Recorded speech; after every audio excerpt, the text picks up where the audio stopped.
Suppose that we deposit $1,000 into a bank account offering 3% interest compounded monthly. How will our money grow? And so the big difference between this and simple interest is this word compounded, that we're compounding our money. Now, what that means is that when we earn interest, we're not just going to take it and out of the account and spend it, but we're going to leave it in the account and we're going to earn interest on that interest.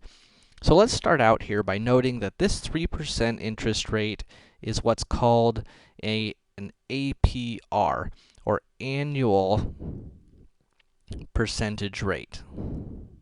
Annual percentage rate. And so we're not earning 3% each month. We're earning 3% as an annual rate, but we're earning our interest monthly. So what that means is that 3% is going to get divided over the 12 months, and we're going to earn 0.25%, or 0.25% each month. So let's see what happens. So in the first month, so at the end of 1 month, I'm going to have my original $1,000, and I'm going to have earned 0.25%. So moving the decimal place over 2 times 0.0025. So I'm going to have earned $2.50 in interest. Now, this expression's kind of messy, so let's go ahead and factor out the 1,000, and that would leave me with 1,000 times 1 plus 0.0025, or in other words, 1,000 times 1.0025. So let's see what would happen in the next year. So now I'm earning, oh, by the way, this comes out to $1,002.50 after we add in our $2.50 worth of interest. So in the next year, next month, I'm going to start with, not with $1,000, but with $1,002.50, and I'm not going to earn interest on just the original 1,000, but I'm going to earn interest on the $1,002.50. And so instead of earning $2.50 worth of interest, I'm going to earn about $2.51 worth of interest.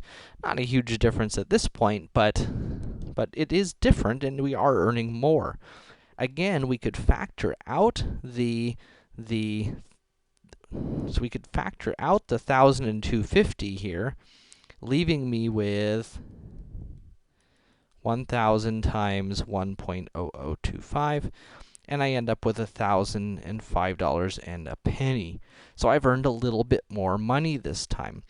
Notice the general pattern here is that the next month, so in this case, oh, and I have a typo here. I'm sorry, I'm going to go correct this really fast.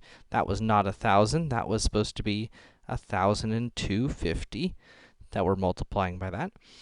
So the amount that we have after each month is the previous amount, right? Because here I started with $1,000. The previous amount times 1.0025. After 2 months, I have the amount from the year before, month before, times 1.0025. So after m months, the amount that I'll have will be the amount from the previous month times 1.0025. And that's going to come in handy in a minute. Before we get there, though, let's expand this out a little bit. Let's imagine that we had calculated a few more months' worth of values. So let's jump out and calculate a whole year's worth of values. And notice here that the interest that we're earning is increasing each month, because, again, we're earning interest not just on the original $1,000, but because we're earning interest on the interest we've already earned. And so the amount that my balance increases by each month is increasing as well. So next, we're going to look at how to break down and come up with a general equation for compound interest.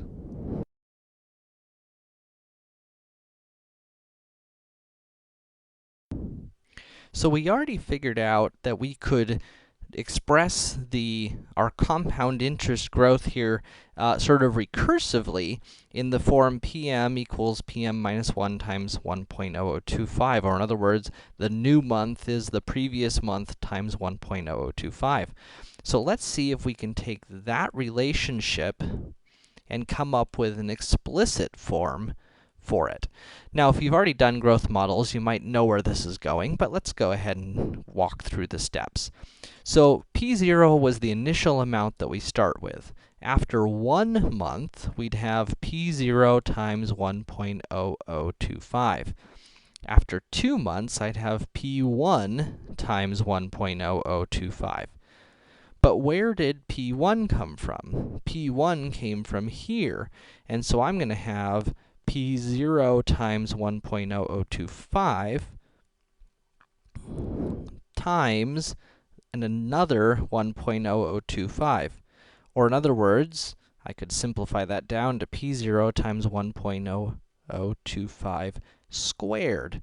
After 3 months, that would be the previous month times 1.0025. But where did P2 come from? P2 was all of this thing, so this would be P0 times 1.0025 squared, that's P2, times another 1.0025, or in other words, P0 times 1.0025 cubed. And you might be seeing the pattern here, that after any number of months, the amount that I'm going to have will be P0 times 1.0025 to the m power, where m is the number of months that have passed. So let's see if we can generalize that now to an general form equation. Now, we really want our equation to involve the initial amount P, R, which was the interest rate, K, which is going to represent the number of compounds in a year. So in this case, we were compounding monthly, and so K was 12. There was 12 compounds in a month. And we want N, which is going to be the number of years, because working with months is just sort of a little bit more confusing in most cases. So let's see if we can break down what's going on here. So we want to rewrite this equation in terms of years, in terms of n.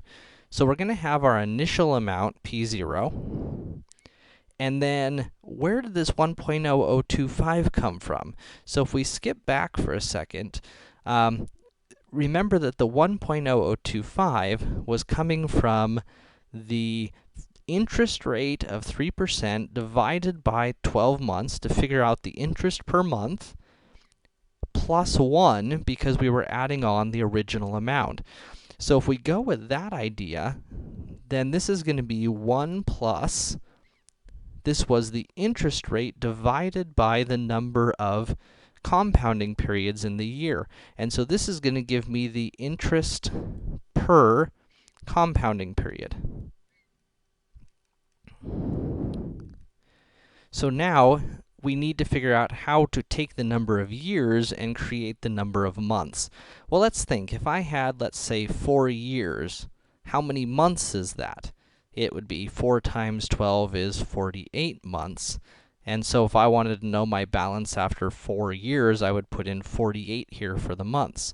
So where did this come from? This was the number of years, n, times 12, the number of compounding periods in a year. And so the n times k here ends up giving me the total number of compounding periods.